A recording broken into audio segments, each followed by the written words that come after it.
Long Story Short, povești din culisele voluntariatului cu bune și cu rele. Voiai să fii primar?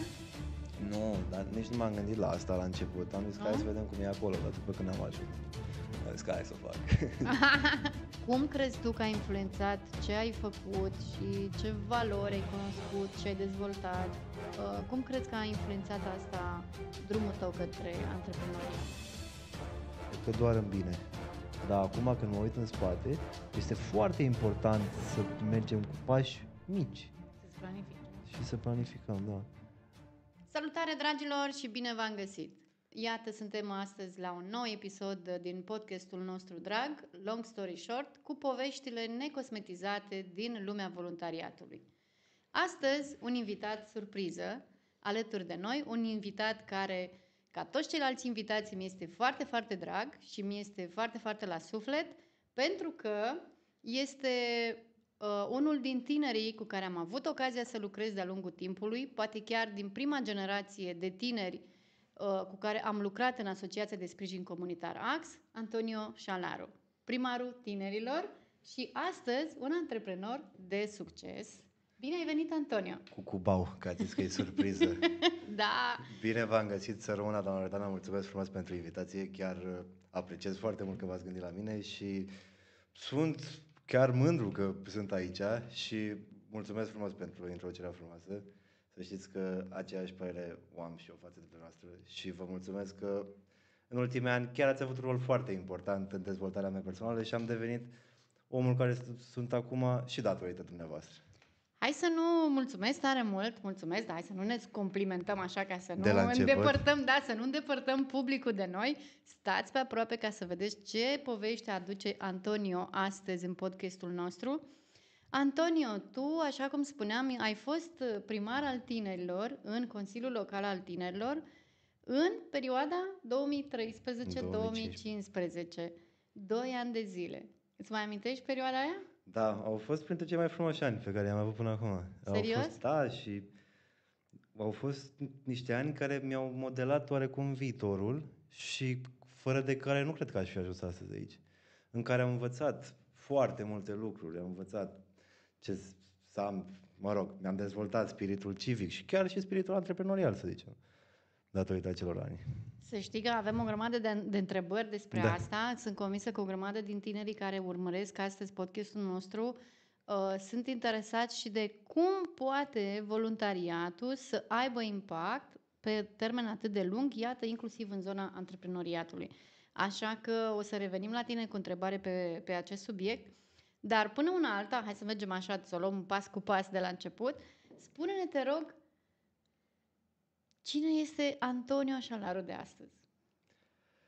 Antonio Șalaru de astăzi este un om care încă încearcă să se cunoască, un om care și-a asumat niște riscuri și a făcut niște greșeli, poate mai mari, poate mai mici, un om care a învățat de-a lungul anilor că ca să reușești trebuie să îți dorești în primul rând să reușești, să-ți dai seama ce vrei.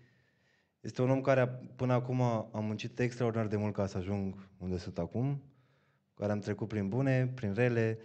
Sunt un om, în momentul ăsta sunt mulțumit de omul care am ajuns, poate până acum vreun an, 2 ani nu eram. Sunt un om simplu, un om, îmi doresc să ajung mult mai departe, am ambiție, sunt motivat să ajung și cam asta sunt. Cred că ne cunoaștem mai bine de-a lungul podcastului și o să vă dați seama exact cine este Antonio Șalaru astăzi. Ideea este că cu siguranță nu mai este Antonio Șalaru de acum 10 ani și nici Antonio Șalaru de ieri. În continuu progresăm, iar cum sunt astăzi nu voi fi mâine și sper să ajungem cât mai sus. Dar mulțumesc, o întrebare foarte bună pe care chiar nu mi-am pus-o până acum. Cine sunt? În general mă întreb cum sunt, nu cine sunt. Și este o întrebare cu n-am venit pregătit pentru întrebarea asta. Bun, super, iată, lasă că ne bazăm pe spontaneitate, e super așa. Dar dă-ne așa, câteva repere despre tine. Ești în Piatra Neamț acum? Lucrezi în Piatra Neamț? De 3 ani de zile m-am mutat înapoi acasă. Până acum 3 ani am fost la București, am lucrat acolo. Am venit acasă, am avut noroc, am avut un job ca programator undeva unde mi s-au deschis puțin orizonturile, unde am înțeles ce înseamnă responsabilitate în zona asta digitală. Mi s-a oferit o șansă, am fost acolo, undeva unde am învățat foarte multe și undeva unde am fost motivat să ajung până la urmă să-mi fac propria mea firmă. Ok. Acum dețin o companie, o agenție de publicitate. Am clienți la nivel local și la nivel național. Fac cam tot ce înseamnă branding și digitalizare pentru companii și nu numai. Ok. Adică și pentru persoanele fizice, dacă vreți să faceți influenceri. Da. Recomand. Uite, o să avem și momentul ăsta în care o să punem datele tale ca să știe lumea la cine să apeleze. Cu încredere apelați. Dar, Antonio, nu ne-ai zis câți ani ai? Am 27 de ani, proaspăt Ok. împliniți. Așa, la mulți ani. Mulțumesc frumos. Da. Antonio, spune-ne, te rog, cum ai început aventura din lumea voluntariatului? Cum ai intrat în lumea voluntariatului? La ce vârstă? Cum ai început? Unde ai început voluntariatul? Practic, voluntariat cred că am făcut din gimnaziu, când ne punea doamna dirigintă să fiu Moș Crăciun pentru niște copii din zone mai puțin favorizate. Uh-huh. Dar ulterior, în clasa între nouă, cred că aveam 14-15 ani, ați făcut dumneavoastră selecția pentru CLT. Eu știam, generația înainte, ne știam oarecum, auzisem așa ce înseamnă. Mie îmi plăcea să mă implic, adică eram un tânăr la începutul liceului, vă dați seama că voiam să mă afirm. Da. Și am aplicat, a fost prin vot și am câștigat și am fost ales. Deci asta a fost prima ta experiență din voluntariat. Mă rog, prima a fost cea când erai Moș Crăciun. Da, asta a a fost cea mai serioasă, da, asta a fost primul pas în care m-am înscris la alegerile pentru Consiliul Local al Tinerilor. Acum 10, 11 ani. 11 ani, da. Dar ce te-a împins? Ce te-a motivat să te implici? Ce te-a făcut să vii aici? Dorința de afirmare, probabil. Nu știu, eram tânăr la început de drum, voiam să fac prieteni. Voiai să fii primar? Nu, dar nici nu m-am gândit la asta la început. Am zis că hai să vedem cum e acolo, dar după când am ajuns, am zis că hai să o fac. Da. Dacă te uiți acum în urmă la perioada aia, care crezi că a fost impactul? Ce crezi că ți-a adus în formarea ta atunci, în momentele alea? Că aveai 14-15 ani. Deci, în primul rând, faptul că am învățat să lucrăm în echipă, faptul să ne bazăm unii pe alții, să fim oameni unii cu alții, pentru că ca în orice echipă apar și probleme, apar și discuții pe care le-am rezolvat cum am putut la vârsta aia, pe care poate la moment, acum le-am rezolvat cu totul altfel. Normal. Dar am învățat foarte multe lucruri. Deci, în primul rând, am învățat să fim oameni unii cu alții. Eram copil la început de drum și toți aveam dorința să ne afirmăm și au fost contradicții, ne-am chinuit cumva să învățăm puțin ce înseamnă rolul ăsta de a fi primar. Mai țin și acum aminte când ne-ați zis, în primul rând, noi în momentul în care am intrat în CLT, n-am spus niciodată, a zis că voi de acum aveți un statut. Da. Nu știu dacă mai țineți minte, eu țin minte perfect ce mi-ați spus. Și atunci mi-am dat seama că ne-am implicat în ceva care ar trebui să fie mare. Atunci așa am simțit, că e mare. Și a fost. Chiar a fost. Mai ții minte momentul când ai fost ales primar? Da. Mai ții minte? Țin minte. Emoția și... Țin minte, da. Eram... Și... Povestește-ne un pic, că pentru noi așa sunt momente pe care noi le știm. Cred că ar trebui să povestiți dumneavoastră, că eu, poate din fericirea de atunci, așa am mai uitat unele lucruri și o să vă contrazic sau nu. Și o să vă spun ce am simțit sau nu. Deci, știu că eram la Bicaz. Eram la Izvorul Muntelui, da, la o pensiune. Eram în acea deplasare în care încheiam practic cursul de leadership și comunicare. Și au mai fost câteva sesiuni de atelier atunci, știu că am mai făcut câteva sesiuni împreună cu Dragoș, că venise și Dragoș, și după aia au fost ziua de alegeri. Și a fost runda aceea de, dacă ți amintești, în care erați toți la masă, erați mulți candidați, ați fost 7-8 candidați, câți? Și am rămas 2 la final. Da, mulți ați fost. Și Exact ce vă spuneam, eram mulți care și toți ne doream să ne afirmăm. da, Și e o chestie, mi s-a părut foarte interesant. Acum mă uit, am o soră care are 17 ani acum și la fel îi văd că au dorința asta de a se afișa, dar ieși în față. de a ieși în față. Și exact asta simțeam și noi pe vremea aia. Îți dorești expunere, mai ales că lucrezi în marketing. Da. Știi cum e cu Și asta asta cu am vrut, expunerea, de-aia am da? participat toți. Da. Păi erați mulți, iar tu, ce mi-amintesc că m-a impresionat atunci la momentul când ai participat, m-a impresionat nu neapărat pozitiv, pot să zic că a picat chestia asta, ai venit cu vreo 40 de proiecte, ai venit cu un PowerPoint, Da. ți-aduce aminte? Da, Ai mulțumesc venit mama pentru ajutor. Așa este. Ai venit cu un PowerPoint care avea vreo 40 de proiecte, deci cred că era pentru vreo câteva generații și de doamna Lore, nu numai de CLT. Mi-am dat silință. Da. Da, deci ai venit, cred că totul ai cuprins acolo, absolut tot, nu cred că rămăsese ceva pe din afară. Practic era momentul în care voi vă prezentați o platformă program, ce urmăriți să faceți, ce v-ați dorit să faceți în CLT în calitate de viitor primar. Chiar așa să îl mai găsim pe undeva. Da, cred că l-am salvat, dar da, e acolo într-un colțișor arhivat. Și ați făcut această prezentare, după care ați făcut niște exerciții cumva care să vă aducă într-o zonă mai prietenoasă, mai în afara formalului, așa, pentru că începuserăm deja să fim destul de formali în momentul când erați acolo la mese și colegii voștri vă puneau întrebări și vă puneau tot felul de situații, cum ai face dacă, în sfârșit. A fost un proces electoral ca la carte, adică cred că suntem acum în pragul alegerilor. Da, exact la fel, trebuia să vedem cine se vinde mai bine. Da, exact. Și cine face o impresie mai bună. Exact, exact. Da. Și tu ai făcut o impresie bună. Da, erai bine, erai foarte popular atunci și printre fete erai foarte apreciat. Și cred că ai avut niște puncte în plus, niște voturi în plus acolo. Eram mai tânăr. Cum adică? Nu, erai, da, știu, mi-aduc aminte că ați stat și seara, ați cântat, ați petrecut seara împreună și atunci, petrecut seara împreună. Era vorba că era tot grupul cu care eram de tineri care făceau parte din CLT. Și atunci aveai niște voturi în plus și la suflet acolo, cred. Nu știu ce să zic acum, ar trebui să-i întrebăm. Da, nu știu, da.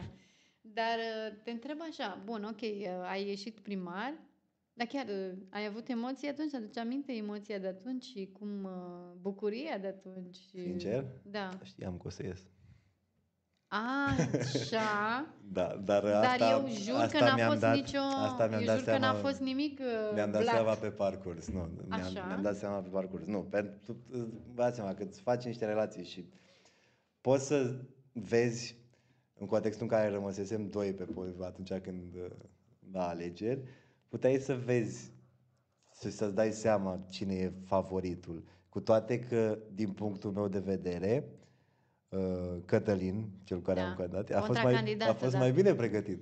Era într-adevăr, cu discursul lui a fost într-adevăr parcă mai convingător, dar era convingător pentru categoria aceea care nu prea vota, adică noi nu votam cei care eram în organizare, știi? Dar trebuia să fii un pic și popular printre colegi și dar aici câștigai tu. Acolo a fost, raportat cu ce ai venit de acasă, cu prezentarea PowerPoint. Ok. Prezentarea lui a fost mai bună. Ok, da. Asta. Da. Ce a însemnat pentru tine că ai obținut poziția asta și după aia că ai avut poziția asta de primar? A fost un factor motivant, ca să spun așa. Aha. Chiar m-a împins puțin de la spate, dar nu neapărat ca un cocoș să ies cu pieptul în față, ci cât să-ți dai seama că faci parte din ceva și că... Și că ești acolo liderul și... Da, și am dobândit niște abilități, ca să spun așa, niște skill-uri de leadership, de management, de proiect, de niște know-how-uri. Așa. da, care Am m-au zis ajutat. toate englezismele nesuferite Așa care este. există, da, în Așa. limbaj, în ONG-za noastră, da. Da, dar m-a ajutat foarte mult treaba asta. Adică și în viitor și cum m-am dezvoltat eu așa în ultimii ani, tot de acolo au plecat toate. Și normal că m-am simțit fericit, m-am simțit mândru atunci că realizasem ceva. Da. A fost o chestie foarte faină, adică nu pot să descriu ce înseamnă să-ți dai seama că ai succes. Cred că practic a fost un succes Da, la așa momentul este. respectiv. Așa este. Și m-am simțit poate emoționat, dar mândru. Mândru, clar. Mândru de mine, Da. da. Ai tăi ce-au zis? Treaba asta cu voluntariatul la mine a fost oarecare problemă, cel puțin din partea tatălui meu, care el nu a înțeles ce înseamnă voluntariatul, dar nici nu s-a opus. Adică nu pot să spun că s-a opus, dar nici nu mi-a spus că, bă, fă voluntariat în continuu, că o să fie bine. Da. A fost așa, o să spun că... Te lăsa să-ți faci damblau, Da, cum ar veni, că da. las că o să-ți vină ție mintea la cap, cum ar Da, veni. ai mei mereu au fost așa, adică de cele mai multe ori m-au lăsat să mă lovesc eu capul de prag, când, da. Și până la urmă am făcut exact cum am considerat și cred că sunt, de fapt nu cred, sunt sigur că am luat cea mai bună decizie. Adică și după cei 2 ani în care am fost membru în CLT, în al treilea, în momentul în care s-au schimbat mandatul, a venit generația nouă, da. ne-am implicat și noi cât de mult am putut, până la un punct. Da. Adică CLT-ul a fost pentru mine ca o familie și noi am fost prieteni în primul rând atunci între noi. Ieșeam în timpul liber unii cu alții. Chiar a fost, da. Să știi că se păstrează spiritul ăsta de CLT Family. Da. Avem acest hashtag CLT Family, tocmai pentru că cred că de atunci, de la generația voastră, cred că aia a fost o generație de cotitură, să zic așa. E generația de care eu mi-amintesc în primul și în primul rând, când de atunci, practic, a început CLT-ul să se dezvolte atât de puternic și cel puțin în mintea mea și în viața mea, la cum s-au întâmplat lucrurile și ulterior, de atunci, din 2013, de la generația voastră. Și chiar a fost o generație foarte, foarte implicată și preocupată. Și, într-adevăr, buni prieteni, mulți dintre voi. Da, și acum, când ne vedem, ne ducem aminte. Da. Poate s-au mai rupt relațiile de-a lungul anilor, pentru că am Sunt luat-o pe 11 drumuri ani, diferite, Da. dar cred că de fiecare dată când ne vedem, ne ducem aminte cu plăcere, râdem și de perioada aia a vieții, care cred că pentru toți a fost o perioadă care ne-a marcat și ne-a influențat. Pe unii mai mult și pe alții mai puțin. Clar, da. Undeva acolo își lasă o urmă. Da. Perioada Ați fost asta. ca mama noastră. Mama 2. Da, și voi ați fost, cum să zic, nu drept copiii mei, că atunci copiii mei erau mult mai micuți decât voi, dar ați fost așa, cred că prima generație cu care am avut eu cum să zic, o activitate activități constante. Și cumva de aici a început și formarea mea în zona asta de lucru cu tineri și de mentorat cu tineri. De acolo. Și fiecare generație, după aia, de la voi încolo, a tot fost așa câte o lecție, știi? Cum a adus fiecare generație particularitățile ei. Că așa e tot timpul. Dar ia zi-mi, îți aduce aminte vreo provocare majoră pe care ați întâlnit-o în generația voastră? Acum 11 ani? Da, primul proiect pe care l-am făcut când nu înțelegeam nimic. Așa. Nu dădeam seama ce înseamnă responsabilitate. Și eram niște copii, eram în clasa 10-a toți, nu știu dacă era cineva mai... Nu, cred că așa era, cred că băiatul acela care a venit mai târziu. Da, în mare parte toți cât aveam, 15 ani. Da. Și atunci am înțeles ce înseamnă să fii responsabil, să faci ceva pentru alții. Adică hai să facem un proiect, am mai auzit. Da, hai să facem un proiect în care participă 200-300 de persoane la 15 ani, era wow. Da. Și țin minte, nu știu, prima oară cred că am făcut o bibliotecă vie sau am făcut o junglă. Parcă jungla a fost prima. Da, așa a fost, wow. Ai țineți minte? A ieșit foarte bine, da. Foarte bine a ieșit și următoarea a ieșit foarte bine. Și cred că cea mai bine cred că a ieșit cea din 2015. De i-ați zis voi Golden Edition. Ok. Nu? Aceea cred că a fost cea mai bună ediție, da. V-ați aduce aminte o provocare de la junglă? Eu știu despre care este, la ce mă refer, dar adu-ți tu aminte că a fost o situație în care, de fapt și eu cred că v-am pus atunci într-o situație care a fost prea grea pentru voi, prea complicată pentru voi, când am stabilit că echipele cu număr impar vor fi pe traseul par. Și invers, echipele cu număr par vor fi pe traseul impar. Și ce mi s-a părut mie cel mai dificil? Să fii imparțial. În contextul în care, și corect de altfel, mulți dintre prietenii mei care nu erau în CLT participau la junglă. Așa, da? Și bineînțeles că ar fi vrut și ei să știe unde să ajungă și... Să știe locațiile, Da, și bineînțeles că nu am spus. Checkpoint-urile, da. Da. Și acolo a fost dificil. Adică și asta trebuie să înveți, că asta înseamnă responsabilitate. Și să te ții de ce ți-ai asumat. Asta a fost o chestie, poate pentru mine a fost dificil să învăț asta. Că eram copii, nu ne dădeam seama, câteodată nu ne dădeam seama cât de rău poți să faci. Adică în momentul în care strici jocul... Da. Sau... Dar n-ai fost tentat să faci chestia asta? Niciodată. Adică prietenii nu veneau și îți spuneau, măi, zi și mie câteva checkpoint-uri. Da, dar nu aș făcut-o. Consideram CLT-ul un lucru foarte important și nu n-aș făcut niciodată asta. Dar da, s-au întâmplat să ni se ceară. Și cred că și colegii mei la fel au procedat. Da, și eu cred. Și eu cred. Mi-aduc aminte că la un moment dat era în grupul care organiza, avea inclusiv prieteni, iubiți care participau la junglă în calitate de concurenți. Și chiar au fost, adică, da, e un exercițiu de asumare foarte important ăsta. La vârsta voastră, la 15 ani, să faci chestia asta, să... n-ai cum, mă gândesc, că tot ești tentat cumva, așa, tot îți vine, știi? Da, ce fain exercițiul ăsta, știi? Să fii tu cu iubita ta și ea fiind organizator la junglă, iar tu concurent. Da, și tu da, să nu pui presiune, tu să nu pui presiune să o întrebi, iar ea să nu îți spună. Dar cred că de cele mai multe ori situațiile de genul ăsta au fost bidirecționale, adică nu știu, în mare parte colegii mei au avut relații de prietenie foarte strânse așa și ne-am înțeles. Mulți dintre prietenii noștri au participat și ei la CLT, au venit voluntari în final. Exact, da. Super voluntari, adică noi creasem atunci din CLT o idee că e ceva care vrei să fii. Ceva foarte tare, da, deja era așteptarea aia, de toți ceilalți ziceau, mamă, dar când mai faceți alegeri, că vrem și noi să fim și...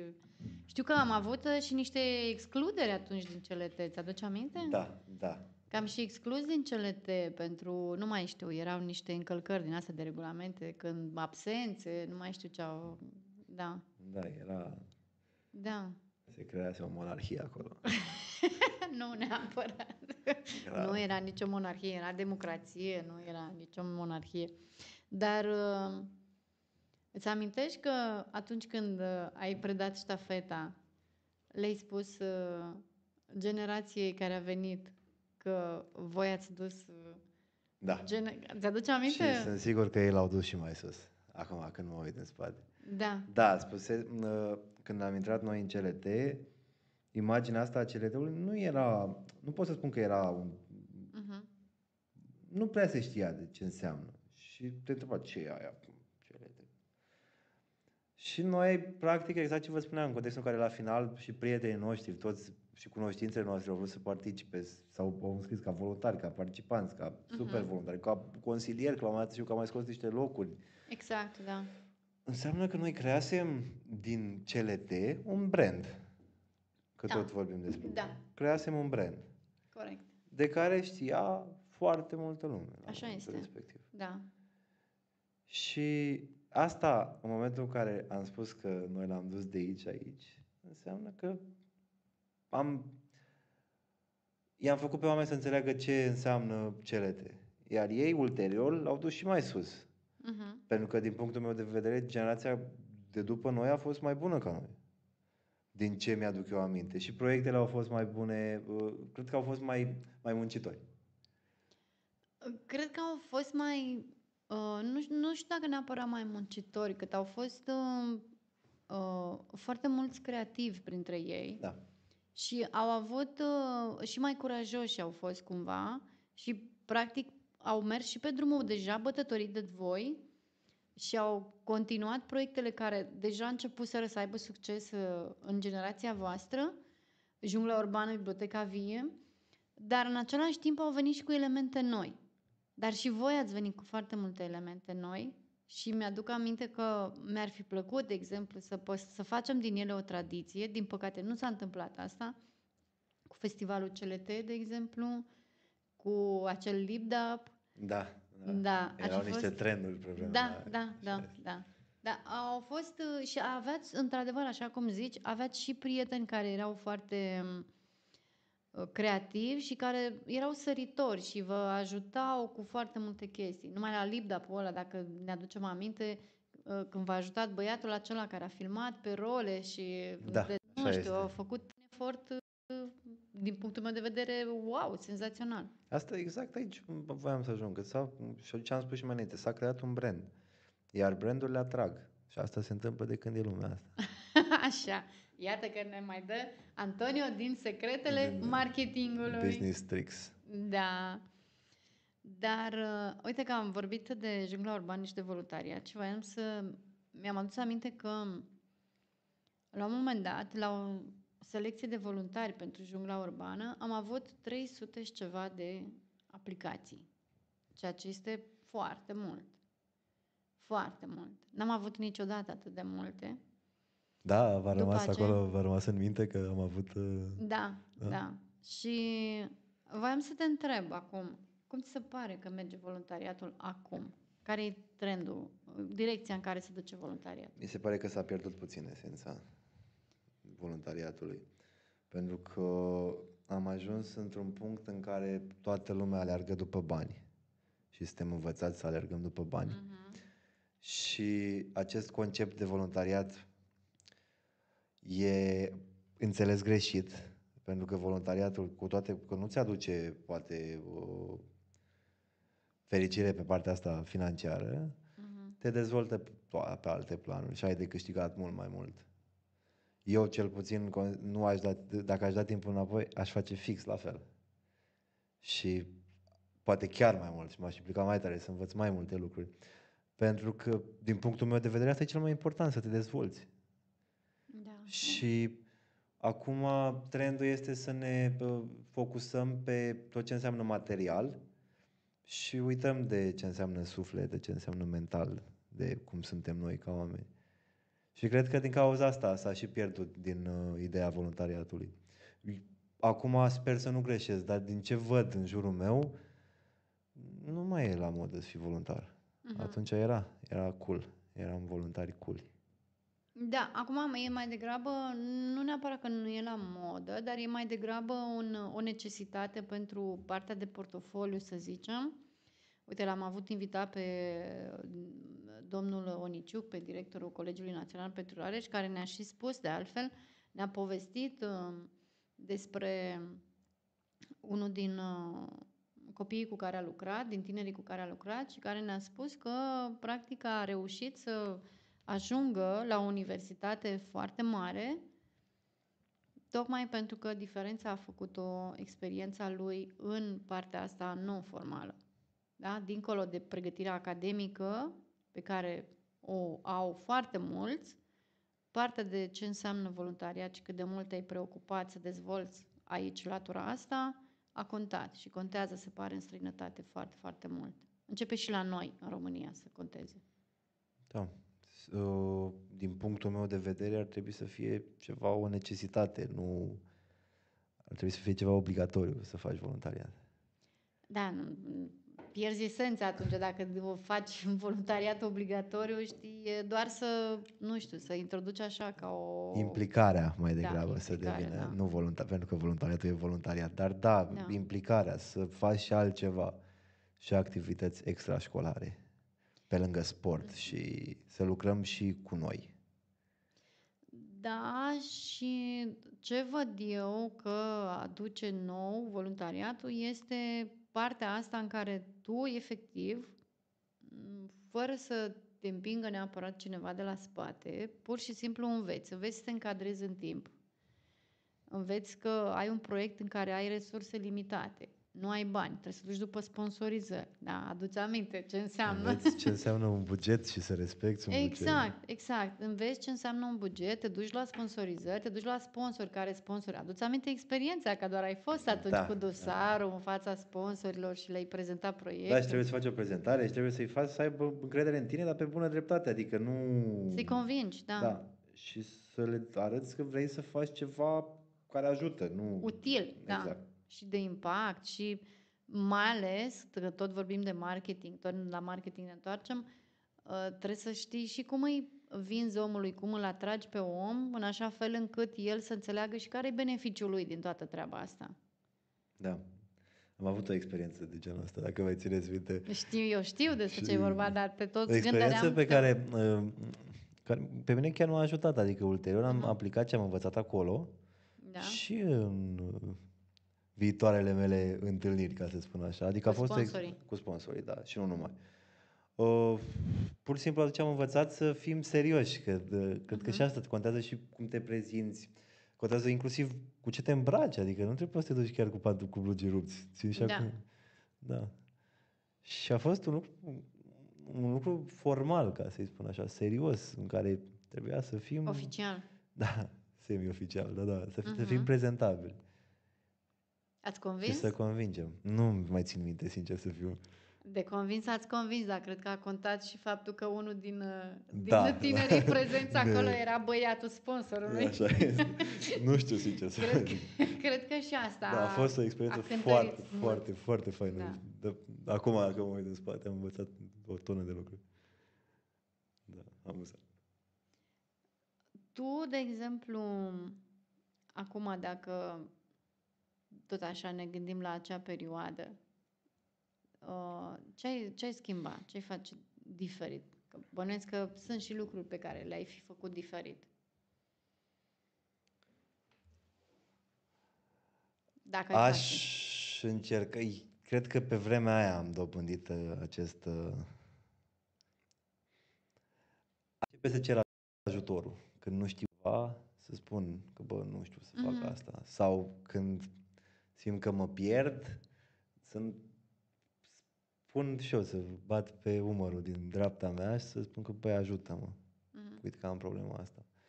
Eu am fost genul de om care tot timpul m-am dus singur și odată cu CLT am învățat să lucrez în echipă, dar cred că să împart, dar cred că de cele mai multe ori aș fi putut să fiu mai parte din echipă, ca să spun așa.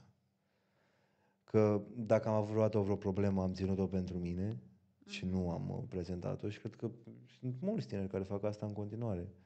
Ținem în noi problemele și nu le spunem. Avem tendința asta să punem presiune și la tinerii de acum la fel. Așa este. Și încet, treaba asta va duce la autodistrugere pe care o facem cu toții și nu ne dăm seama. În contextul în care nu comunicăm suficient unii cu alții. Asta a fost o problemă la noi, și acum aminte, chiar nu comunicam, adică ne ajungeam în niște momente în care eram spărați unii pe alții, dar nu știam de ce. Adică, da. Dar să ducem aminte momentul cu supervoluntarii, când am decis să ducem, a fost prima generație și de supervoluntari, când au fost niște plecări din CLT, pentru că așa se întâmplă într-un mandat de 2 ani, într-un grup care e format timp de 2 ani, la un moment dat oamenii se mai retrag, tocmai pentru că vorbim de democrație, vorbim despre voluntariat, despre lucruri pe care vrei să le faci, pentru care ai fost la un moment dat disponibil, dar din care oamenii la un moment dat poate nu s-au mai regăsit și s-au retras. Așa este. Și au plecat, o parte din ei, o parte i-am eliminat și noi, mi-aduc aminte că am avut câteva excluderi. Eram foarte rigizi la capitolul ăsta. Sau nu rigizi, dar eram stricți așa și cred că era bine și asta, că a fost prima oară când am pus pe hârtie un regulament CLT, dacă ți amintești. Și încă l-aplicați? Da. L-ați mai schimbat? L-ați mai schimbat? Am mai schimbat, dar esența de acolo a plecat. Esența regulamentului de acolo. Da, știți că devenise puțin haotic la un moment dat. Cred că asta a fost o chestie pe care a schimbat-o. mereu într-un grup va apărea haosul. Și cred că exact asta a trebuit atunci, un regulament intern. Mhm. Ca Da, asta a să... fost la început cu regulamentul, a fost fix la început, așa. Asta și pentru că erați un lider formal, un lider ales și mai era un lider care își dorea să fie lider și care cumva îți tăia ție macaroana, așa, și mai aveați momente din astea în care nu se înțelegea cine e liderul dintre voi doi. Da, și uitați că acum, după atâția ani de zile, nici măcar nu mai țin minte asta.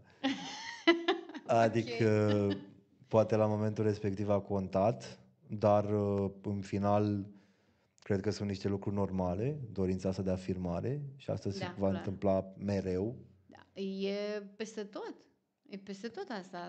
Și în în tot regnul animal, să zic, Dar e din chestia punctul asta meu în de care... vedere, asta n-ar trebui să te afecteze, ci ar trebui să te motiveze. Păi nu e vorba de afectat, e vorba că doar de acolo s-a simțit nevoia de un pic mai multă disciplină, de un pic mai multă ordine, să punem lucrurile la punct. Voi ați simțit nevoia asta, că voi ați fost cei care v-ați întâlnit și ați pus regulamentul acolo, regulile 1, 2, 3, toate câte erau acolo. Ok. Ți aduce aminte când v-ați Da, întâlnit și ați lucrat? Eu da. nici nu am fost la întâlnirea aia. Acum realizez că nici nu am fost la întâlnirea aia, doar am primit de la voi regulamentul și, mă rog, l-am scris după aceea și toată lumea, mă rog, l-a comentat, a fost și în dezbatere, în consultare publică, cum se zice. V-ați purtat ca la carte atunci, erați foarte profi, așa. Și erați foarte tineri. Ne-am jucat frumos, adică voi ați început un joc foarte frumos. Dar hai să ajungem și în zona asta așa mai de suflet așa. Dar un moment emoționant, îți aduce aminte? Din perioada aia? Cred că atunci când s-a terminat. Ok. Ca orice lucru frumos pe lumea asta, are și un sfârșit. Când ați predat ștafeta. Și atunci țin minte că eu am fost foarte spărat. Pentru că nu știam, adică cum, ce să mai facem? Cum? Gata? Gata să E terminăm. gata? Da. Și ce înseamnă asta? Și cum ați văzut, ne-am mai implicat în continuare, pentru că Da. poate câteodată prea mult, că nu ne dădeam seama cât de mult ne implicăm noi și așa. Dar acolo a fost cel mai emoționant când s-a terminat. A fost, vă dați seama că în CLT s-au legat relații, s-au legat iubiri, Da. da, Prietenii din și astea pe termen prietenii lung, da. pe termen lung și am învățat cu toții ceva. Normal, când pierzi. Când se termină ceva de genul ăsta, ești afectat și te doare. Că mai, bine, acum să spun și în față, mai chiuleam de la școală când mergeam la CLT noi. Da. Stăteam de vorbă, râdeam, adică ne simțeam bine unii cu alții și normal, când a fost gata, a fost emoționant. Da. Dar balul de Dragobete ți-l amintești? Da. Da. Da. E un da cu entuziasm sau e un da mai fleșcăit așa, da? Acolo știți cum e, să-ți asumi niște lucruri pe care câteodată poate nu poți să le duci, cum a fost la momentul respectiv, pentru că era un buget foarte mare. Da, așa este. Am avut și un invitat, Antonia, Antonia, cred că a așa, care a fost, fost da. foarte scumpă. Da. Și am alergat foarte mult după sponsorizări. Și... Da, amintește-ți că voi ați doi invitați. Da. Deci nu știu cum v-ați oprit până la urmă, că... Da. Da, ce să spun, voiam să arătăm că putem. Da. A fost un pic de aroganță acolo. Da, și invitatul a fost mai la momentul respectiv. Da, da, da. Da, ați văzut că până la urmă ne-am descurcat. Da, ne-am descurcat, a ieșit fain, dar a fost cu foarte Eu nu știu mari dacă emoții în și cu... generația noastră am dat kicks. Da, nici eu nu mi-amintesc. Nu mi-amintesc de niciun proiect care să fi fost așa marele kicks. Doar mi-aduc aminte de unul din balurile de Dragobete la care ați fost nevoiți să aduceți voi bani. Asta Că ați ieșit pe un minus destul de consistent așa și știu asta că... nu e neapărat o problemă, pentru că suma nu a fost așa. A fost, că știu că aveați planificat o ieșire, că voiați să mergeți împreună undeva la o cabană, cum le place tinerilor să petreacă, și banii de cabană până la urmă au trebuit că a fost totuși o sumă, au fost undeva la vreo 200 de lei, câteva sute de lei tot a fost din partea fiecăruia așa. Ok, partea asta, exact cum v-am zis, poate atunci a contat, dar acum nu, când mă uit în spate nu mi-aduc aminte de partea asta, că am Da. atâți bani de acasă. Pentru mine a fost dureros să văd lucrul ăsta, dar în același timp, normal, a fost dureros pentru că e aiurea, adică e trist pentru mine să văd că ați organizat un lucru pentru atâția tineri și că v-ați asumat niște ținte atât de mari. Aduți aminte că atunci ați și vrut să vă rămâneți foarte independenți. Știu că mi-ați și zis, doamna Lore, nu vă băgați aici, ne lăsați pe noi. V-am lăsat foarte bine, faceți-vă voi numărul. Și în momentul când ați ieșit, știu că a trebuit să mai acoperiți ceva cheltuieli. Asta mi s-a părut trist din perspectiva asta de mentor, poate și de mamă, să zic așa, știi, că uite, că bănuții lor, că poate, uite, mai bine le pria dacă se duceau într-o cabană, se duceau la o cabană și se distrau împreună decât să aducă niște bani pe care i-au cheltuit pentru balul Și cel mai probabil tuturor. am învățat și atunci ceva. Aia zic, da. Să nu ne întindem mai mult decât... Exact, da. Și să fiți un pic mai prudenți, să fiți, da. Dar au fost experiențele astea așa, interesante. Corect. Acum zi-mi, ajungând în ziua de astăzi, cum crezi tu că a influențat ce ai făcut și ce valori ai cunoscut și ai dezvoltat? Cum crezi că a influențat asta drumul tău către antreprenoriat? Cred că doar în bine. Ok, dar Ideea este că am învățat multe. Țin și acum aminte că am făcut cursurile la început de leadership. Am învățat ce înseamnă să fii lider, care e diferența între șef și lider. Ne-ați învățat și puțin management de proiect, tot ce înseamnă bugete și ce înseamnă să planifici etape. Și asta le aplicăm și astăzi. Eu cel puțin aplic mereu. Și prin voluntariat, faptul că faci parte dintr-un proiect și faci un proiect, aici îți dezvolți spiritul ăsta antreprenorial. Pentru că și antreprenoriatul, din punctul meu de vedere, care sunt tânăr la început de drum, adică nu pot să zic că am atât de multe experiențe la antreprenoriat, dar învățând și făcând parte din ceva și construind ceva, te va ajuta pe viitor și nu numai în luarea deciziilor, ci pur și simplu și în faptele și în acțiunile pe care le faci. Și acolo m-a ajutat, că m-am învățat să etapizez procesele. Să o luăm încetul cu încetul, ceea ce poate la câțiva ani după nu prea mai aplicam asta. Dar acum când mă uit în spate, este foarte important să mergem cu pași mici. să-ți planifici, da? Și să planificăm, da. După partea asta cu CLT-ul, am mai făcut și cu toții greșeli și nu am aplicat tot. Dar dacă mă uit acum în spate, ce am învățat atunci, aplic și voi aplica toată viața. Și cred că și colegii mei atunci la fel. Adică a avut un impact extraordinar din punctul meu de vedere. Da, și sunt omul de acum și datorită acestui lucru, datorită CLT-ului, datorită colegilor mei și datorită dumneavoastră. Și vă mulțumesc pentru asta, adică chiar sunt recunoscător. Și îți mulțumesc. Chiar e fain că spui asta. Da, și... dar e ce simt. Adică nu spun doar așa pentru podcast. Mulțumesc. Și eu. E chiar așa, de suflet, așa, tot ceea ce zici. Voiam să te întreb dacă în facultate ai continuat să faci voluntariat, dacă ai mai făcut după aceea voluntariat. În facultate am vrut să mă înscriu în primul an de facultate, am vrut să mă înscriu în Liga Studenților de la momentul respectiv. Da. Și veneam cumva cu experiența asta din zona ONG. Așa.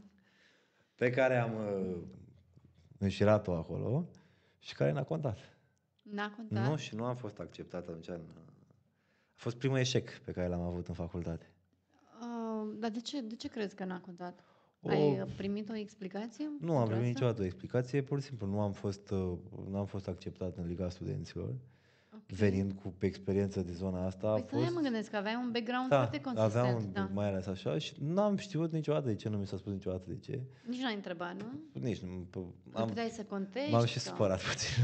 Ok, Da, a fost o chestie care m-a afectat cumva. A fost prima oară când mi s-a zis nu pe partea asta, în construirea viitorului meu. A fost primul eșec pe care l-am avut. Dar care, acum, dacă mă uit în spate, cred că e foarte bine, că poate... Te trezește.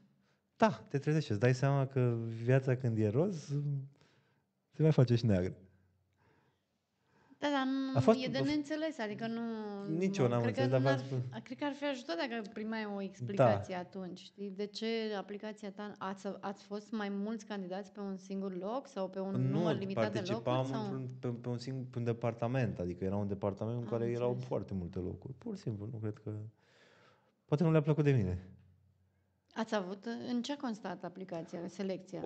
A fost un proces foarte amplu, de la Cred că s-a mai interviuri schimbat și face-to-face, asta, faptul la aplicații digitale, la proiecte în sine, Da? da, o chestie foarte amplă așa și profundă. Și... Da, nu știu, poate n-am fost potrivit la momentul respectiv. Pe mine m-a debusolat puțin atunci și am fost așa dezamăgit de mine, cum eu. Eu, da. Da. Dar ăla a fost primul eșec. Te-ai dus cu același proiect de PowerPoint? Nu, cu cu siguranță. 40 de proiecte? Nu. M-am dus cu experiența de la CLT. Da.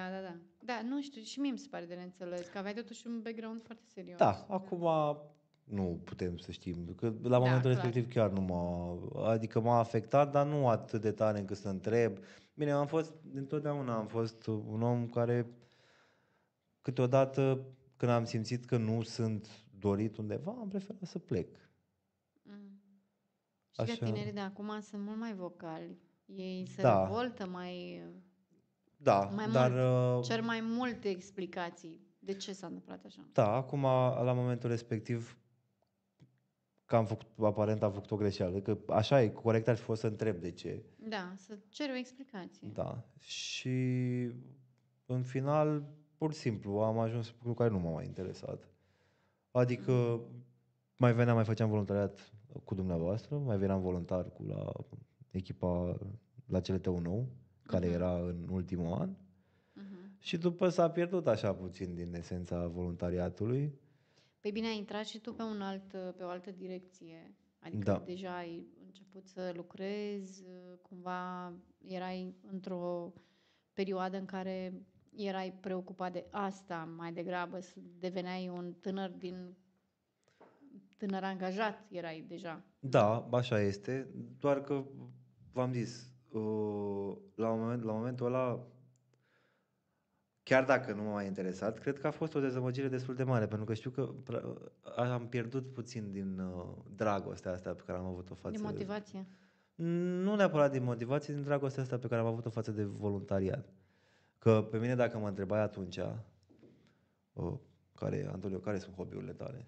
Eu spuneam voluntariatul. Hobby-ul meu era voluntariatul, da. Îmi plăcea să mă implic, să fac ceva. Să faci chestii, da? Da. Și cred că s-a pierdut treaba asta atunci, a început să se piardă. Și ulterior asta m-a afectat și pe alte planuri. Adică când îți pierzi pasiunea, pentru că a fost o pasiune. Îți cauți altele. Da, îți cauți alta, care poate e bună, poate e rea. Dar cred că e o greșeală. Adică mereu ar trebui să luptăm pentru ceea ce vrem. Da. Acum ai faci în diferit? Cu siguranță. Adică ai cere o explicație? Aș cere o explicație, de ce. exact. Da. Chiar aș cere o explicație. Să știu de ce. Da. Că e bine să știi că ar trebui să învățăm din... exact, înveți ceva ca să știi să fii mai bun data viitoare. Dar ai aplicat o singură dată? Se făcea o singură după am mai selecție? aplicat și pe un alt departament. Era ceva pe grafică, pe design grafic. Okay. Și am renunțat că era... Pierdeai foarte mult timp. Pierdeai. Necesita foarte mult timp. Dar oare te-ai dus tot pe poziție de leadership? Nu, țin minte că m-am dus pe un departament de fundraising. Ok. În zona în care... Da. În zona în care adică mă surprinde că bănuiesc că aveau nevoie de multe persoane care să facă asta. Da. Nu a fost să fie. Am înțeles. Da, tot mi se pare că ți-a tăiat un pic aripile chestia asta. Da, a fost un eșec. Da. Adică nu că tu, acum uite și cum zici, că a fost un eșec, adică e clar că te-a lovit un pic. Da, așa este, pentru că nu mi-am continuat direcția pe care o aveam în cap la momentul respectiv. Da. Și a fost prima oară când bănuiesc că e pe YouTube. Când dai cu curul de pământ, adică Da. și poți să... Nu știi cum să reacți, mai ales când ai 19 ani, 19 ani, Da. 19-20. Da, și când visezi că tu te vezi făcând din ce în ce mai multe lucruri pe partea asta și Da. visezi la asta și ești pasionat de asta și zici, mamă, ce să mai fac? Mă să mă implic și în aia și în aia. Da, și te pierzi așa. Acum, dacă mă gândesc mai bine, chiar m-a afectat. Că am pierdut din foarte multe lucruri pe care le susțineam atunci. Am devenit în anul ăla, m-am dus așa, în loc să urc pe scala ierarhică și așa, am început să cobor. Pe toate planurile. Adică s-a pierdut motivația pe unele părți. Da, pentru că, exact cum v-am zis și înainte, nu știam să cer ajutorul când aveam nevoie de ceva. Cred că asta a fost o greșeală foarte mare de-a mea. Că pur și simplu puteam să spun, băi, uite, am problema asta, puteți vorbi oricând și de la părinți, la prieteni, așa, și se rezolva. Dar am ținut-o în mine și asta cred că m-a afectat în timp. Cred că ține și de felul în care gestionăm noi insuccesul, să zic. Da, corect. Și de faptul că suntem obișnuiți și ne dorim tot timpul, suntem perfecționiști și ne dorim să fim în top, să reușim, e firesc să dorești reușita și în momentul în care se întâmplă un eșec, nu știm să-l gestionăm și ne bulversează atât de tare încât ne dărâmă, ne zdruncine, efectiv. Da. Da, și poate e o chestie infimă, dar pe noi... Dacă pentru noi este contează, că ți-a luat foarte mult. Da, dacă pentru noi contează, începe... Exact, da. Și așa am ajuns într-un punct în care am simțit că mă pierd. Și asta a ținut mult timp. Și asta doar pentru că nu știu, dacă poate ajută pe cineva treaba asta, dacă se va uita cineva și trece prin aceeași treabă, în același lucru, când simți că te pierzi, ai nevoie așa de un șut în fund. Să te pună cineva înapoi pe drumul ăla. Dar nu știu dacă de un șut în fund, că de un sprijin, de un... Da, sau eu cred că aș fi avut nevoie de un șut în fund, pentru că deși era un lucru infim, nu cineva care să mă pună pe drumul, să mi-l dea. Am înțeles, să zic, ia paștele la propriu, tău, treci la treabă. Un șut în fund la propriu. Am înțeles, te scuturi așa, da. Și să spun, bă, Antonie, mergi, revinoți. Nu că, și așa, și în momentul în care începi să ai dezamăgiri, începi să pierzi lucruri. Păi, îmi imaginez. Da. Și ajungi într-un punct în care nu mai știi ce să mai faci, adică ești, da. Așa de tare te-ai invalidat. Dar nu numai aia, au fost în timp, acolo cred că a început. Da. Și ajunsesem într-un punct în care nu mai bucuram de succesul meu și nici nu mai doream succesul meu, din păcate. Dar asta este cu tot o altă discuție. Da, e o discuție importantă, zic eu, pentru că, uite, aduce în discuție și felul în care gestionăm, uite, situațiile mai puțin fericite din viață, pentru că nu e numai despre fericire. Cum gestionăm noi ca tineri o problemă, asta este. Da. Pentru că de foarte multe ori, de cele mai multe ori, nu cred că gestionăm cum trebuie. Da. Cred că refuzăm să ne deschidem așa, că vrem să fim tot puternici, ne dorim să fim mereu puternici și în momentul în care vine câte un eșec, cum îți ziceam, sau vine o chestie care nu e atât de fericită, ne zdruncină și atunci nu prea ne strică și încrederea în noi. Și e foarte important să ai cu cine să comunici atunci. Este. Și da, ai nevoie de prieteni. Da. Și prieteni nu poți să, adică nu mă refer numai la amicii din copilărie sau inclusiv părinții pot să-ți fie prieteni. Deci ai nevoie de un prieten în adevăratul sens al cuvântului, de un om care să fie lângă tine, să te susțină necondiționat. Exact. Un om pe care eu poate l-aș fi avut dacă l-aș fi căutat. Dar și asta este problema, că nu-l cauți. ajungi să fii prea mândru. Da. Păi, mă gândeam că trebuie să și recunoști nevoia asta, Da. știi? Da, uite, sunt singur sau sunt într-o situație fără ieșire, am nevoie de ajutor. Așa este. Se cere ajutor, e cel mai important. Mhm. Și asta ar trebui să te învețe voluntariatul, dar uitați că când s-a predat, asta eu am lipsit. Nu cred că ai lipsit, dar cred că aveai nevoie să treci prin lecțiile astea de viață, să ți le iei și ca să mergi mai departe. Că așa, știi cum zici tu cu predatul și cu astea, până nu le simți, ce altă modalitate de a învăța decât prin experiența proprie? Ai sfântă. Așa este. Așa este. Rezultatele la o astfel de experiență Da, și toate lucrurile care s-au întâmplat de atunci până acum au ajutat la dezvoltarea mea. Dar chiar voiam să te întreb, cum de, pentru că eu sunt foarte încântată că se întâmplă lucrul ăsta și mi-aș dori să se întâmple, aviz celor care ați mai trecut prin CLT și care ne vedeți, cum se face că după atâta timp ai reușit totuși să revii către asociația noastră, către grupul de voluntari? Ce te-a făcut să Dar nu știu dacă redescoperi m-a asta? făcut ceva, eu cred că așa a fost să fie. Cred că s-au așezat lucrurile de așa Așa. natură, încât să reiau de unde rămăsese. Mhm. Deci eu chiar asta cred și chiar asta simt, că s-a întâmplat, toate s-au întâmplat cu motiv Mhm. și acum am reluat. Da? Că pusesem, urcam, m-am plafonat, poate am decăzut, am început iară să urc și am văzut punctul în care eram înainte. Și acum trebuie să mergem din nou în sus și trebuie să facem totul pentru a ajunge acolo. Să fim... Da, important pentru mine, cel mai important lucru este ca eu să fiu mulțumit cu mine. Mhm. Și după cei din jurul meu. Da, mi se pare o abordare foarte corectă. Dar asta a fost o problemă, că foarte mult timp n-am fost mulțumit de ce făceam. Eram dezamăgit de mine. Și acum chiar sunt mândru, adică sunt mândru cu mine și nu neapărat că mă laud, dar dacă se ivește ocazia, spun ce fac și cu cine fac. Și... Da. Ai satisfacția asta, Da, da. da. Deci ce faci tu acum? Acum fac branding pentru companii, digitalizez afaceri. Ok. Asta înseamnă că pentru firma X, care este la început de drum, o duc în online. Ok. Și înveți să facă... Da, în mare, ideea că când am început, asta a fost ideea, să te învăț să faci treaba asta.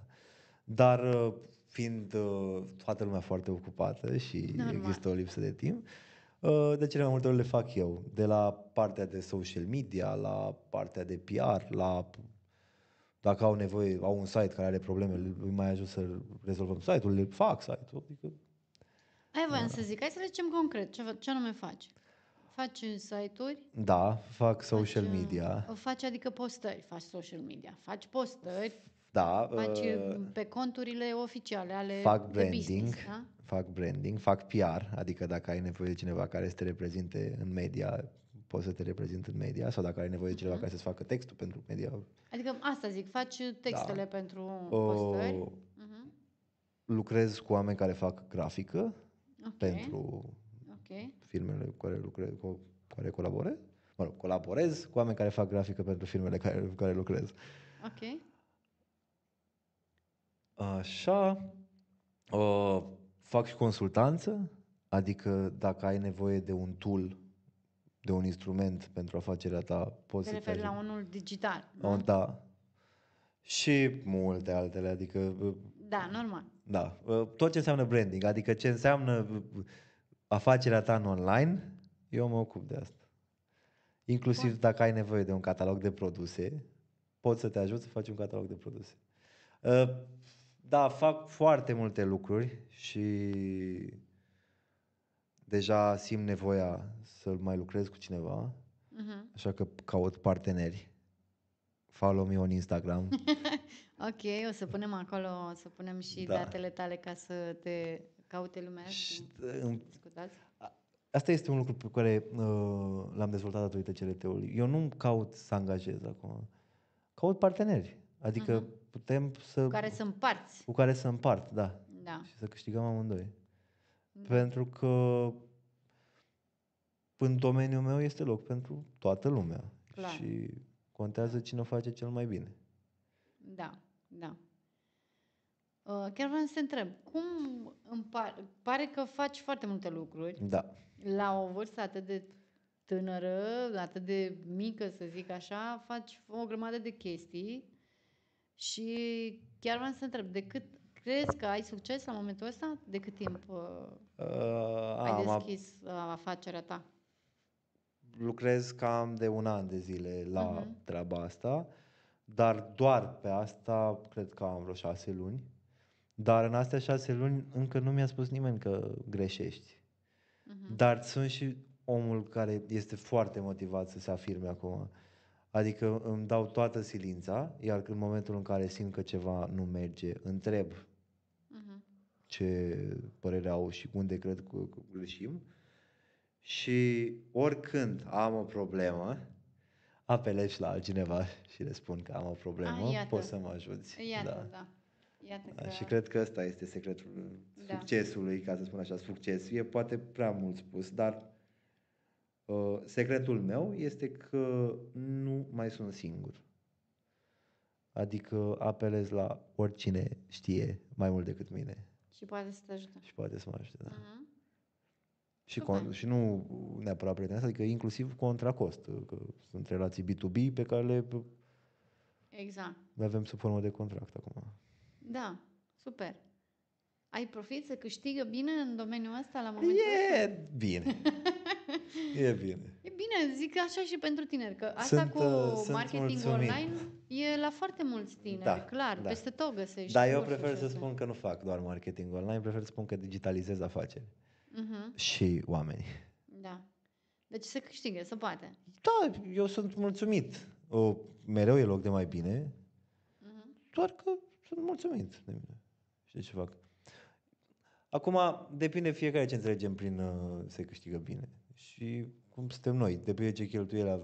Eu foarte, foarte mult reinvestesc, adică cumpăr echipamente, pentru că vreau să mă dezvolt. Eu, dar și afacere. Da. Compania. Și compania. Da, succes! Da, mulțumesc. Ținem pumnii Da, să iasă este încă o chestie de care sunt mândru, faptul că am avut curaj să iau decizia asta, să mă apuc să fac eu ceva. Că, știți cum e, nu toată lumea este făcut să fie antreprenor. Da, clar. Și poate nici eu nu sunt făcut să fiu antreprenor, dar încă n-am simțit asta. Dacă de aia pe lumea asta vor fi și sunt așa mereu angajați și angajatori. Eu v-am spus conceptul ăsta de angajat, încă nu pot să-l înțeleg, prefer să iau partener, dar cred că va veni și momentul în care va apărea și ideea asta de angajat. Și cel mai important lucru, din punctul meu de vedere, este să încerci. Că n-are ce să fie rău. Ei, poate să fie că, de exemplu, tu bănuiesc că ești angajat la firma ta, nu? Da. Am avut o lună, 2 în care mi-a fost frică că nu pot să plătesc taxele. Aia v-am să întreb, că sunt niște contribuții la asta, dar Așa ai este. început și tu să le cunoști. Așa În este. calitate de angajator ai început să vezi ce Da, înseamnă. dar trebuie să-ți asumi câteva lucruri. Păi ți le asumi, dar de unde banii, știi? Că la un dat ajungi să aduci banii de acasă, cam cum ați făcut la balul de Dragobete. Da, mulțumesc Dumnezeu, nu s-a întâmplat asta până acum, sper să nu se întâmple. Asta înseamnă să ai simțul Dar antreprenorial. dacă se va întâmpla, vom face și asta dacă e nevoie. Cu toate că banii de acasă nu prea am de unde să ia. Am înțeles, da. Deci e clar că trebuie să-i faci. Trebuie făcut. Trebuie să-i Trebuie produci. să muncim și să luptăm pentru ceea ce ne dorim. Da. Și în cazul în care simțim că la un moment dat începe să devină o problemă, putem de oricând să ne întoarcem la jobul de la 9 la 5, adică experiența o am. Know-how-ul ai. Și know-how. Da. Și nu spun că e rău acest job de la 9 la 5, sub nicio formă. Pentru că de cele mai multe ori există și job de la 9 la 9, în situația mea. Da. De la 9 la 2. Înțelegeți? Aia voiam să zic, că ești și de la 9 la 9, ești și de la 9 la 12. Dar poate să fie și de la 9 la 10 dimineața într-o zi. Adică treaba asta vine cu avantaje și cu dezavantaje, care pentru unii contează, pentru alții nu. Eu mereu am simțit că vreau să fac ceva al meu. Așa, mergi pe partea asta independentă. Da. Mhm. Dar dacă la un moment dat o să-mi dau seama că nu am luat decizia corectă, mă voi întoarce și îmi voi asuma din nou Rolul de angajat. da, rolul de angajat. Mhm. Care sunt planurile tale, profesional și, nu știu, și în plan personal? Ideea este că în momentul ăsta fac câteva lucruri foarte faine și am niște parteneriate cu niște companii, ca să spun așa, care au nevoie de mai multe lucruri și aș vrea să mă extind. Tocmai de aici vine și necesitatea de a lucra și cu altcineva. Mhm. Și cam acolo vreau să mă duc. Sper că în 5 ani de acum încolo să am cea mai mare agenție de publicitate din Moldova. Cam Ok, asta este. deci tot mergem pe top. Da, Clar mergem pe top. Și da. în plan personal? Aici e mai complicat. Așa, de ce? Nu știu, depinde. Am făcut câteva greșeli în ultimii 2 ani de când mi-am mai revenit și m-am pus așa pe picioare. Mhm. Dar tot în continuare, încercând să muncești foarte mult, pierzi pe cealaltă parte. Te referi social, vorbind? Social, da. Dar asta nu e, bine, pe partea socială este de fapt o problemă. Doar că trebuie să învățăm să avem un echilibru. Să Așa. vezi ce înseamnă acasă, și ce înseamnă la muncă, și ce înseamnă o familie pe care vă dați seama că orice, am 27 de ani, Ai vrea să te însori, să înțeleg. nu să mă însor, Ok. dar aș vrea să mă duc și în direcția aia, că Mhm. nu îmi doresc să mă însor. Copii, ai în plan copii, Normal, familie, soție, normal, da? cum să nu? Da, Dacă de ce? Că, să uite, dea- eu întâlnesc asta, punctul ăsta de vedere din ce în ce mai des în ziua de Că nu astăzi. nu, eu îmi Da, doresc, cu normal. tineri care nu mai vor să se căsătorească, dar hai să zic că asta nu e neapărat, dar să facă copii. Adică nu se mai văd fiind părinți. Cumva li se pare că viața e atât de grea și complicată încât nu-și mai dor. Sau cel Da. puțin la momentul ăsta. Viața e grea și complicată pentru că o vedem noi grea și complicată. Eu asta am învățat în ultimii ani. Că Așa. nu e dracu chiar așa roșu. Așa. Nu e roșu, e negru. E da. negru. Da. Da, normal că îmi doresc o familie și așa, dar că ce îmi doresc eu este să învăț să pun în echilibru toate astea. Mhm. Și să-ți găsești timp pentru tine, zici. Da, că tinzi de foarte multe ori să te axezi pe alte lucruri, să te axezi pe afacere sau tinzi să te axezi pe oameni din jurul tău și pierzi echilibru, balanța, care trebuie să existe în orice lucru în viața asta și avem nevoie de acest echilibru. Și asta e ceea ce îmi doresc în viitorul apropiat, să învăț să am un echilibru în viață, pe toate planurile. Da. Ei, Că- ești oricum la început, Da, nu? da, Și așa. cumva și tevatura aceea de început în care ești antrenat în tot felul de activități, hai să schimbăm aia, hai să îmbunătățim asta, să dezvoltăm, să investim, să așa mai departe. Ești un bun exemplu, zic eu, pentru Sper tine. să fiu un bun exemplu. Adică Da. și aș Așa. vrea să fiu și încerc să, Da. dacă de asta și spun că hai să luptăm pentru ceea ce ne dorim și să putem. Adică în fiecare om există această motivație pe care poate câteodată o pierdem, dar ea mereu nu o mai găsim, ea mereu e acolo. Și ăsta e cel mai important sfat pe care l-am învățat așa cam pe pielea mea, să îți dai seama că dacă ajungi jos, poți să o iei de la început și viața merge înainte. Sunt atâția oameni care au reușit la 70 de ani, la 80 de ani. Da. Da? Adică nu asta e problema, că vârsta e doar un număr. Îl simt acum. Da, și cel mai bun sfat pe care eu l-am primit vreodată a fost că oricând poți să încep de la zero. Chiar vreau să te întreb, era asta una dintre întrebările mele, dacă ar fi, nu știu, să te vezi așa tu către tânărul Antonio de acum mai Da. mulți ani, ce sfat ei da? Să fie mai atent cu oamenii din jurul lui, Ok. să înțeleagă puțin ce înseamnă aprecierea omului de lângă tine, să învețe să se mențină pe drumul pe care are în cap, să nu se piardă. Asta e foarte important. Și să-și dea seama că fericirea nu e doar pe un anumit plan.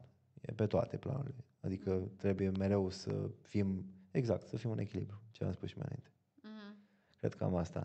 Cu toate că sigur nu o să înțeleagă ce înseamnă echilibru. Da. Dar asta ea spune. Acum, cu siguranță, sunt absolut sigur că nu m-ar asculta. Da? Așa zici? Că nu te-ar asculta? Da, cred că da. Că v-am spus că eram omul care... Rebel. Nu rebel, dar consideram că iau singur deciziile bune. Păi cred că e specific așa. Da. Ne place atunci când suntem tineri, ne place să credem că avem suficiente informații din experiența noastră de la momentul respectiv încât să putem să... Și ne place să luăm deciziile. Și până la urmă e un punct de vedere până la urmă și sănătos. Asta e cel mai important, este să rămâi motivat. Da. Și să știi ce-ți dorești și chiar dacă să-ți pui niște idealuri, adică să știi că, Să-ți pui niște ținte. Exact.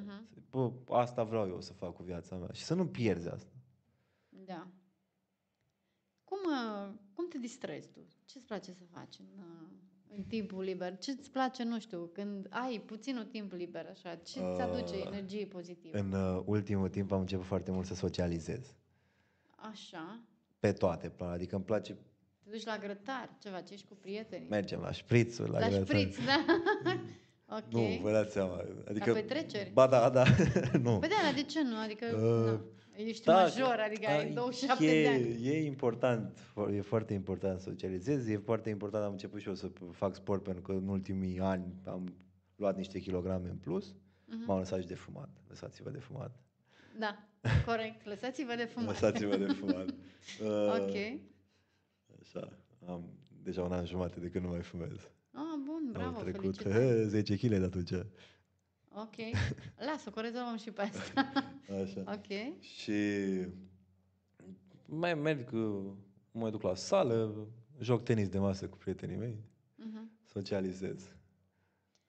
Unde te găsește lumea? Dacă cine vrea acum să te cunoască și ca, nu știu, pe plan personal, poate are să te întrebe, nu știu, anumite lucruri, dar puteți să mă găsiți pe Instagram, Antonio Salaro. Așa. Și tot pe Instagram asdev.ro. Asta e să o luăm ușurel. ev.ro. Ok. Acolo am dat și anunț că angajăm. Ok. Căutăm partener în mare parte, dar anunțul este de angajare. Ok. Așa, și în rest, nu știu, vreți să vă dau adresa, cutia poștală? Nu vrem să-i aducem acasă la tine, să te trezești, Doamne ferește, cu cohorte de tineri care vor să socializeze cu tine. În mare parte pe Instagram. Pe Instagram. Da. Ce mesaj? Dă-ne un mesaj pentru ascultătorii noștri și pentru cei care ne urmăresc. Legat de voluntariat, legat de experiența ta de viață, de ceea ce a avut impact pentru tine. Și ajută-i și pe ei să... Cred că cel mai important este să ne implicăm.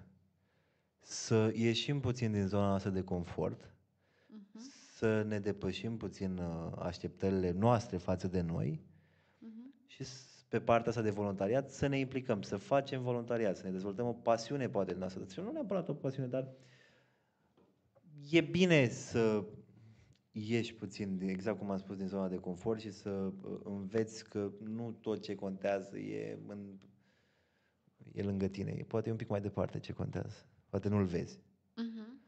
Și să rămânem motivați, să nu ne pierdem esența, adică să știm că dacă noi avem niște standarde, alea să rămână, poate, sau, mă rog, să le ridicăm. Și să luptăm, să evoluăm constant, adică asta e cel mai important, și să luptăm pentru ceea ce ne dorim. Exact ce am spus, să rămânem motivați. Da. Și să ne dăm seama că dacă avem un eșec, nu e capăt de lume Da, da, aici vezi și și tu. că ai oricine avut nevoie merită și a doua șansă și mai multe lucruri de genul ăsta, cât mai motivaționale. Dar în mare parte asta, să facem ce ne place, în primul rând. Adică să ne ținem de ceea ce ne place și să nu luăm decizii din contexte de-astea, Impulsive. da, impulsive. Și cam asta. Mai am vreo câteva, dar nu.